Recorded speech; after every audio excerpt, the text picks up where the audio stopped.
எல்லாருக்கும் வணக்கங்க. இந்த வீடியோவில் நம்ம பார்க்க போகிற டாபிக் என்ன அப்படின்னா, யார் வாடகை வீட்டில் வாழ்வார்? அதாவது நிறைய சொத்து இருக்கும், ஆனால் இவங்க சொந்த வீட்டில் வாழ முடியாது. வாடகை வீட்டில் வாழ்வாங்க, அல்லது வேறு ஏதாவது ஒரு வீட்டில் ஒத்திக்கு இருப்பாங்க. ஆனால் இவங்க சொந்த வீட்டில் வாழ்கிறதுக்குரிய எல்லா தகுதியும் இருக்கும், ஆனால் வாழ முடியாது. சிலருக்கு வசதியின்மை காரணமாக வாடகை வீட்டில் இருக்கலாம். சிலர் சொத்து இருந்தாலுமே வாடகை வீட்டில் இருக்கக்கூடிய சூழல் ஏற்படும். ஆக மொத்தத்தில் யார் வாடகை வீட்டில் இருப்பாங்க அப்படிங்கிறத இந்த கிரக ரீதியான அமைப்பு, பாவக ரீதியான அமைப்பு, ராசி ரீதியான அமைப்பு, நட்சத்திர ரீதியான அமைப்பு, பார்வை ரீதியான அமைப்பு, இந்த 5 விதமாக அதுக்குரிய அமைப்பு எப்படி இருக்குன்னு பார்ப்போம். இது போக இன்னும் ஒரு சில விஷயங்கள் இருக்குது, அதை இதில் போட முடியல, ஸ்பேஸ் இல்லாதனால. இது முக்கியமான விஷயங்களை நான் இதில் போட்டிருக்கேன். இதை நீங்கள் செக் பண்ணி பாருங்கள், மேட்ச் ஆகும் கண்டிப்பாக.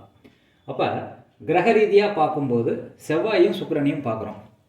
சுக்கிரன்கிறது அழகான வீடு, செவ்வாய் அப்படிங்கிறது வீடு, கட்டின வீடு.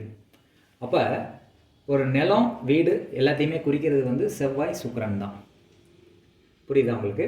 அப்போ செவ்வாயோ சுக்கிரனோ வக்கரமாக இருந்தாலோ, செவ்வாய் வக்கர கிரகத்தோடு சேர்ந்துருந்தாலோ, சுக்கிரன் வக்கர கிரகத்தோடு சேர்ந்துருந்தாலோ, செவ்வாய் அல்லது சுக்கிரன் பரிவர்த்தனையாக இருந்தாலோ, ரெண்டில் ஏதாவது ஒன்று. பரிவர்த்தனைனா இடம் மாறி இருக்கிறது. செவ்வாய் ப்ளஸ் பரிவர்த்தனை பெற்ற கிரகம், செவ்வாய் ஒரு ராசியில் இருக்குது, அது கூட இன்னொரு கிரகம் சேர்ந்துருக்குது, ஆனால் அந்த கிரகம் பரிவர்த்தனையாகி செவ்வாய் கூட சேருது. சுக்கிரன் கூட இன்னொரு கிரகம் பரிவர்த்தனையாகி சுக்கிரன் கூட சேருது. செவ்வாய் அல்லது சுக்கிரன் அஸ்தங்கமாக இருக்குது போன்ற விஷயங்களை கவனிக்கணும். இந்த மாதிரி அமைப்பு இருந்தது அப்படின்னா, செவ்வாயோ சுக்கிரனோ ஏதோ ஒரு வகையில் வக்ரம், பரிவர்த்தனை, வக்ர கிரகத்தோடு சேர்றது, பரிவர்த்தனை கிரகத்தோடு சேர்றது, அஸ்தங்கமாக இருக்கிறது. இந்த மாதிரி இருந்தது அப்படின்னா இவங்க மேக்சிமம் சொந்த வீட்டில் வாழ்கிறது கொஞ்சம் கஷ்டம், வாடகை வீட்டில் தான் இருக்கிறதுக்கு வாய்ப்புகள் அதிகமாக இருக்குது. இது கிரக ரீதியாக நீங்கள் பார்க்க வேண்டியது. பாவக ரீதியாக பார்க்கும்போது 4ஆம் பாவகங்கிறது வீடை குறிக்கிறது. இப்போ 4ஆம் பாவகம் சரராசியாக இருக்கணும். ஃபஸ்ட் பாயிண்ட் சரராசியாக இருக்கணும். சரராசினா என்ன? மூவ் ஆகிட்டே இருக்கிறது. மூவ் ஆகிட்டே இருக்கிறதுனா ஒரு இடத்துல இல்லாமல் இருக்கிறது. மூவ் ஆகிட்டே இருந்தால் அவங்க ஒரு வீட்டில் இருக்க மாட்டாங்கல்ல, வேறு வீட்டுக்கு போகிறது, வாடகை வீட்டில் இருக்குது, அதுதான் சரராசி சொல்லுது. இப்போ 4ஆம் பாவகம் சரராசியாக வரணும். நம்பர் 1. சரராசியில் போயிட்டு ராகுவோ கேதுவோ இருக்குதுன்னு வச்சுக்கோங்களேன். அப்போ அவங்க வாடகை வீட்டில் தான் தங்கக்கூடிய கொடுப்பனை இருக்குது. 4ஆம் அதிபதி கூட ராகு கேது இருக்குது, 4ஆம் அதிபதி கூட வக்கர கிரகம் இருக்குது, அல்லது 4ஆம் அதிபதி கூட பரிவர்த்தனை பெற்ற கிரகம் இருக்குது அப்படின்னா இந்த 4ஆம் பாவகம் ஏதோ ஒரு வகையில் பாதிக்கப்பட்டிருக்கு. அப்போ இவங்க வாடகை வீட்டில் தான் இருக்கணும் அப்படிங்கிறது தான் கொடுப்பனை. 4ஆம் பாவகம் 4ஆம் அதிபதி வக்கரமாக இருந்தாலோ, 4ஆம் அதிபதி வக்கர கிரகத்தோடு சேர்ந்துருந்தாலோ, 4ஆம் அதிபதி ராகு கேதோடு சேர்ந்துருந்தாலோ, 4ஆவது இடத்துல ராகு கேது இருந்தாலோ, 4ஆம் பாவகம் சரராசியாக இருந்து இதெல்லாம் இருக்கும்போதோ, 4ஆம் அதிபதி அது கூட பரிவர்த்தனை பெற்ற கிரகமோ வக்கர கிரகமோ இருந்தாலோ அவங்களும் வாடகை வீட்டில் வாழக்கூடிய கொடுப்பனை தான் இருக்குது அப்படிங்கிறத கன்ஃபார்ம் பண்ணிக்கலாம். 3வது ராசி ரீதியாக பார்க்கும்போது செவ்வாயினுடைய ராசிகள் மேசம் விருச்சிகம்.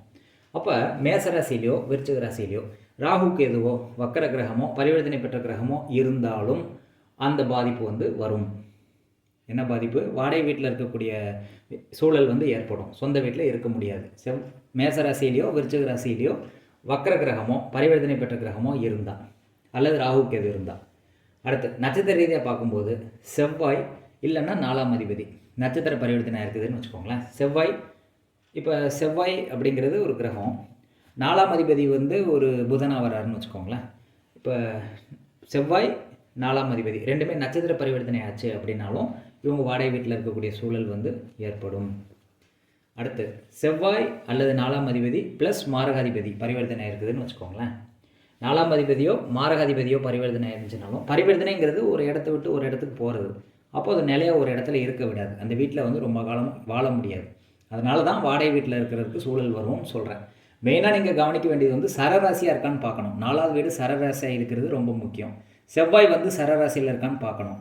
ஒரு வக்கர கிரகமோ ராகு கேதுவோ சரராசியில் இருக்கான்னு பார்க்கணும். 4ஆம் வீடாகவும் சரராசியாகவும் அதில் இந்த வக்கர கிரகங்களோ ராகு கேதுவோ பரிவர்த்தனை பெற்ற கிரகங்களோ இருக்கிற பட்சத்தில் கண்டிப்பாக வாடகை வீட்டில் வாழக்கூடிய சூழல் தான் ஏற்படும். கடைசியாக பார்வை வக்கர கிரகம் செவ்வாய் அல்லது 4ஆம் இடம் அல்லது 4ஆம் அதிபதியை பார்த்தல்.